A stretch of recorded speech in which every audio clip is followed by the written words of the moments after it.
saya pernah menghilang nanti. Ya, dan nggak tahu.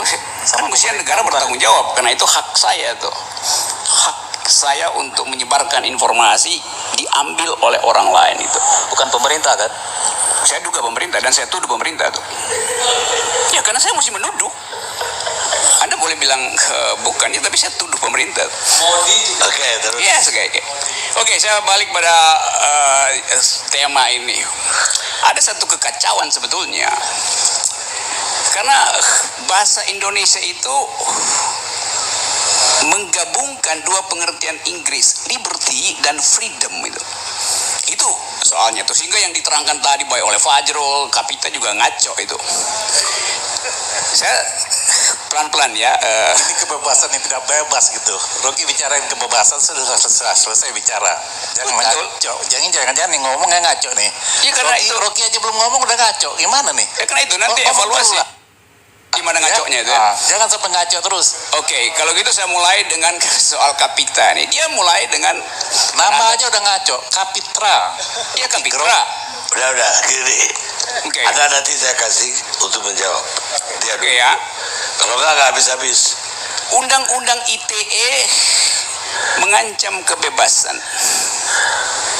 Sebetulnya kebebasan itu tidak diancam oleh undang-undang. Kebebasan itu diancam oleh arogansi kekuasaan. Undang-undang itu cuma alat. Kalau nggak ada ITE pun undang-undang pornografi dipakai untuk membatasi kebebasan. Undang-undang tentang kehutanan bisa dipakai untuk mengancam kebebasan itu. Jadi itu poinnya tuh. Kalau pemerintahnya berakal, tidak dungu, bahkan dia tidak akan pakai undang-undang apapun. Karena dia mengerti ada beda antara kebebasan dan liberty. Nah, itu yang saya mau terangkan sekarang tuh. Sebelum saya masuk ke situ, keterangan dulu buat saudara Kapitra. Kebebasan dan kewajiban itu tidak korelatif pada diri orang. Nah, predikat itu yang Anda nggak mengerti itu. Kalau saya punya kebebasan, saya tidak punya kewajiban untuk membatalkan kebebasan itu. Akibatnya resultantenya nol. Saya punya kebebasan, tapi saya wajib untuk tidak mengucapkan kebebasan itu. Nggak ada gunanya pengertian kebebasan itu. Nanggap nggak poin itu? Lanjutkan, nanti saya balas. Oke, artinya saya jawab. Kenapa begitu? Karena kebebasan artinya fakultas di dalam diri saya untuk memutuskan itu. Itu dalilnya tuh. Jadi kalau saya memilih untuk memutuskan menghina orang dan memilih memutuskan memuji orang, dua-duanya adalah keputusan saya. Itu artinya saya bebas memutuskan. Kalau dibilang Anda tidak boleh menghina orang, maka saya hanya diwajibkan untuk memuji orang. Artinya saya nggak punya kebebasan. That's the philosophy itu. Jadi kalau Anda nggak paham soal begituan, ngoceh panjang lebar pun akhirnya Anda terjebak pada putaran-putaran retorika aja tuh. Nah, kalau saya punya kebebasan, itu namanya saya manusia. Beda dengan benda gitu. Jadi speaker. Saudara Fajrul Rahman, dia nggak punya kebebasan. Karena dia mengikatkan diri pada istana. Maka dia cuma boleh menjadi juru bicara. Dia nggak boleh, di luar yang dia pikirkan nggak boleh. Kecuali dia berhenti itu. Itu akibatnya. Kalau kebebasan itu mencari suaka pada kekuasaan, maka dia akan didikte oleh kekuasaan itu. Itu fundamental pengertiannya tuh. Demikian juga kalau Anda anggota partai politik, Anda punya pikiran lain, kalau fraksinya bilang stop, ya stop itu.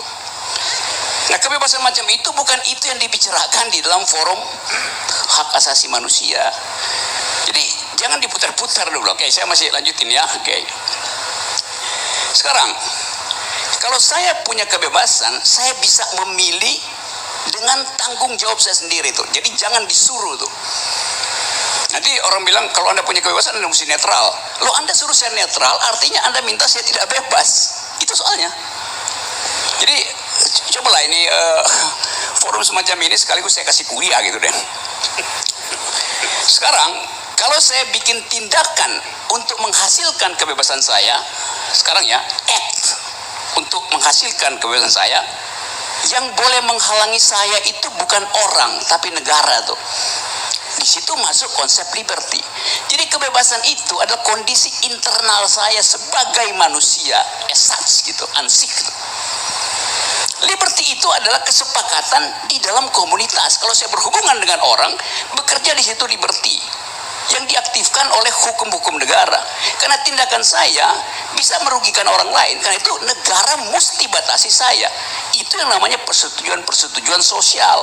Jadi kebebasan nggak bisa dibatasi. Begitu Anda batasi kebebasan, Anda bikin orang itu jadi benda itu. Logika dasar itu mesti dipegang dulu supaya nanti kita bikin ada kebebasan dan kebebasan tanda petik yang kita sebut liberty.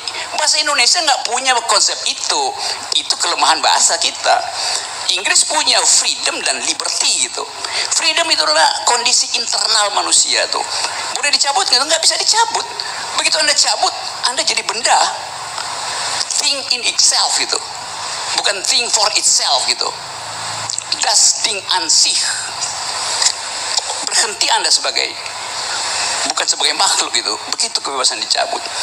Jadi kalau siapa tadi yang ngomong bahwa itu tidak absolut, kebebasan itu absolut. Kalau Anda bilang tidak absolut, Anda menurunkan diri Anda jadi benda gitu, bukan jadi monyet. Monyet masih punya kebebasan. Jadi batu itu, karena menggeletak begitu aja tuh. Jadi status ontologi itu yang mesti dipahami. Kalau mau berdebat, mesti kuat konsepnya gitu. Satu tuh. Apa lagi ya? Banyak. Coba ingatin. Satu-satu. Sekarang udah dapat ya poin? Udah hilang? Udah, kalau udah oke, udah. Saya cuma mau ngajak saya ngerti. Biar saya jawab nih. Belum. Nanti salah lagi jawabnya, saya terangin lagi nanti tuh. Dia masih. Nah, saya ingin membandingkan mana ya, coba. pemerintah yang dungu atau Rocky yang dungu. Coba, Enggak, saya dengar dulu. Saya Dia break. masih punya poin lain. Oh, ya. Nanti ada harus jawab lagi. Ayo. Oke, sekarang soal kritik pada presiden itu. Satu waktu saya bilang begini, presiden tidak paham Pancasila itu. Lalu saya dilaporkan ke polisi itu. Loh, itu keputusan saya untuk mendeskripsikan pengetahuan presiden itu. Kalau saya bilang presiden paham Pancasila, saya pasti dipuji. Padahal dua-duanya adalah deskripsi, bukan evaluasi. Karena ini soal pengetahuan, saya bilang presiden tidak punya pengetahuan tentang Pancasila. Saya tidak menghina, saya menggambarkan itu sebagai pilihan saya berdasarkan kebebasan saya untuk menganalisa, maka saya ucapkan itu. Jadi mengapa kalau saya mengucapkan yang disebut negatif dilaporkan, kalau yang positif justru dipuji gitu. Padahal dua-duanya statusnya adalah ucapan. Bisa nanggap nggak, Kapitra dan teman-teman Anda? Gini, kan itu ajaib kan? Saya susah Saya menangkap. saya mau Ya, bicara. karena itu jadi susah. Saya mau bicara juga. Saya mau bicara. Tidak dibiasakan untuk berpikir sistematis dan konseptual gitu. Cukup dulu. Oke, Bang saya Kani, sambung nanti ya. saya mau balas dulu Bang Kani. Ya ini semua orang mau jawab Anda. Oke, nanti saya jawab ulang. Bang Kani, karena dia banyak. Ya udah, tapi jangan panjang-panjang. Saya ingin katakan begini. Rocky tidak mengerti apa yang namanya universitas hak, sehingga dia lupa tentang kewajiban dia. Ketika orang bicara, menjadi kewajiban Anda mendengarnya.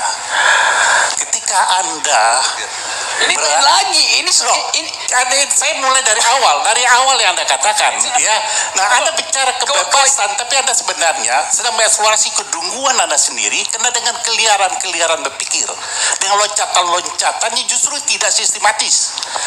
Anda ingin memaksakan orang masuk ke dalam pikiran Anda, dan orang ingin menjadi Anda. Itu yang tidak bebas sebenarnya. Itu yang menamai memonopoli kebenaran. Sementara ketika Anda punya hak, maka kita punya kewajiban menghargai pendapat Anda.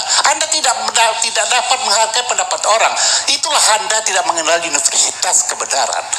Ketika Anda kehilangan kebenaran, maka di depan mata Anda ini semua orang salah. Tidak ada kebenaran selain kebenaran absolut Anda. Anda menjadi Firaun sendiri, bahwa kebenaran menjadi milik Anda. Itu yang ingin saya katakan. Tidak ada universitas di dunia itu. Itu satu poin. Oke. Satu poin. Saya tambah dulu ya. Saya Tunggu dulu. terangkan dulu ya. Saya juga bisa menerangkan lebih dari Anda. Oke, Ya. lanjutkan. Nah, bagaimana Anda Tapi nanti kasih tahu saya kapan berhenti supaya saya bisa terangkan itu. Bukan saya terangkan, saya tunjukkan di mana Anda ingin kekacauan merampas pikiran. kebebasan saya, Enggak, ambil. atau Anda menjadi pemerintah yang harus saya melaporkan semua Saya aktivitas kasih itu, nanti saya terangkan cara Anda Cara menggunakan Anda kata menerangkan itu. belum tentu kedunguan itu bisa saya pahami, karena cara kita berpikir berbeda. Dan itulah perbedaan, dan itulah kebebasan masing-masing orang berbeda dalam melihat. Oke, sekarang giliran Pak Jul. Langsung sebenarnya saya hanya ingin membuat pernyataan saja. Yang pertama, saya pernah ada membaca satu buku menarik tentang kebebasan.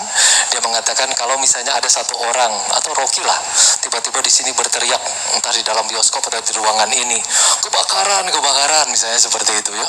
Akhirnya orang berlarian dalam satu konser atau dalam satu bioskop. Nah itu pengen tahu juga itu kebebasan atau liberty. Itu kedunguan. Karena bukan itu konsep kebebasan, itu kedunguan Anda. Ini yang terjadi, Rocky. Jadi adalah upaya untuk seolah-olah ini kan yang terjadi secara umum di dalam publik. Seolah-olah mereka mengatakan ini yang kita perbincangkan sekarang realitanya adalah orang seakan-akan mengatakan bahwa saya boleh memperlakukan apa saja. Misalnya kalau saya berdemo, saya boleh merusak fasilitas umum. Nah itu misalnya Anda kayak begitu. Ada kalau misalnya sebentar Rocky, sebentar. Ini saya hanya ingin membuat pernyataan nih. Oke, larang aja. Buat pernyataan. Misalnya, lalu kemudian kalau saya berada dimanapun, saya boleh berteriak. Misalnya ada kebakaran atau apa, sehingga ada orang yang meninggal di sana. Nah itu pernyataan. Kemudian yang kedua, saya ingin membuat pernyataan yang kedua bahwa memang dengan kebebasan orang bisa mendapatkan kalau tidak ada kebebasan tidak ada tanggung jawab. Itu pasti. Hanya dengan kebebasan orang bisa memilih. Ketika dengan kebebasan orang bisa memilih entah A, entah B, entah sampai Z, lalu dia bertanggung jawab. Kalau tidak ada kebebasan, orang tidak bisa dituntut apapun sebenarnya. Itu yang kedua. Yang ketiga, saya ingin mengatakan kenapa kritik itu menjadi penting di dalam ilmu dan juga dalam kehidupan. Saya pakai saja metodologi pengetahuan dari Popper. Dia mengatakan hidup itu kan terbuka. Ada problem, ada error eliminasi, ada tentative solution. Jadi error eliminasi itu selalu ada di dalam ilmu pengetahuan, dalam kehidupan demokrasi atau dalam apapun, karena dia akan menjadi terus-menerus terbuka. Dan yang keempat, yang terakhir, Presiden Joko Widodo itu siapapun presidennya, termasuk dari Presiden Soekarno, kemudian Gus Dur, Megawati, Habibie, terus kemudian SBY dan Pak Joko Widodo, itu ketika diangkat, dilantik tentu harus bersumpah. Saya baca aja sumpahnya, pasal 9. Demi Allah saya bersumpah untuk memenuhi kewajiban Presiden Republik Indonesia atau Wakil Presiden Republik Indonesia dengan sebaik-baiknya dan seadil-adilnya, memegang teguh Undang-Undang Dasar dan menjalankan segala undang-undang dan peraturannya dengan seluruh-seluruhnya serta berbakti kepada nusa dan bangsa. Dia terikat kepada Undang-Undang Dasar.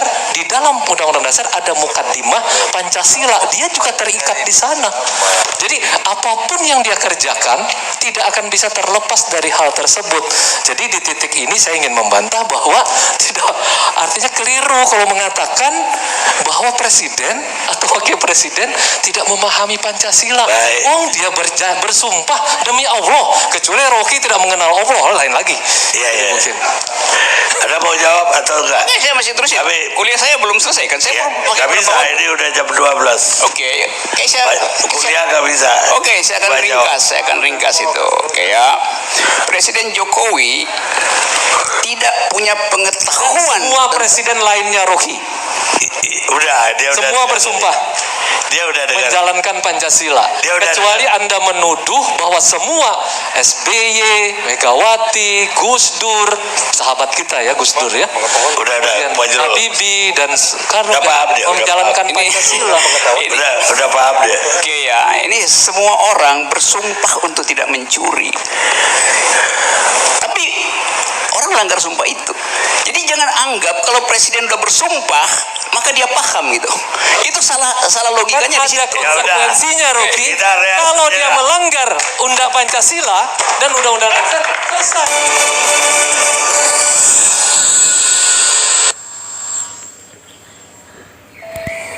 Pemirsa, kita udah sampai di ujung acara dan tanggal yang berbeda.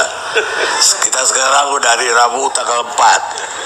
Dan saya kira Presiden Amerika sudah terpilih pagi ini. Saya kira Anda boleh kesimpulan aja.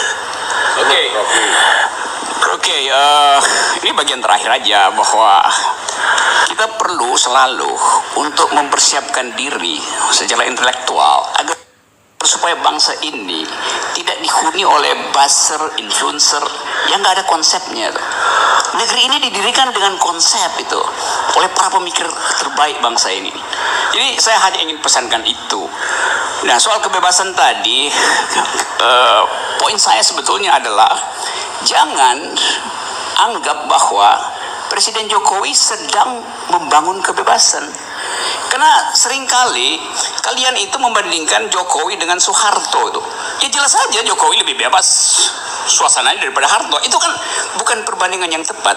Bandingkan dengan Habibie, bandingkan dengan SBY. Kan itu perbandingan. Masa Jokowi dibandingkan dengan Gajah Mada? Ya nggak ada gunanya. Bandingkan dengan yang terdekat gitu. Sama seperti diterangkan oleh Fajrul tadi. Indeks demokrasi justru menurun di statistik BPS sampai 2019. Angka 2020 belum keluar itu tuh. Jadi sekali lagi saya balik pada inti soal tadi. Tunggu. Iya, udah stop aja itu. Itu you baca aja kalau cuma soal teknis. Saya balik tadi pada problem undang-undang ITE ini ya. Undang-undang ini didesain untuk memantau dan mengintip transaksi keuangan. Saya minta bukan waktu.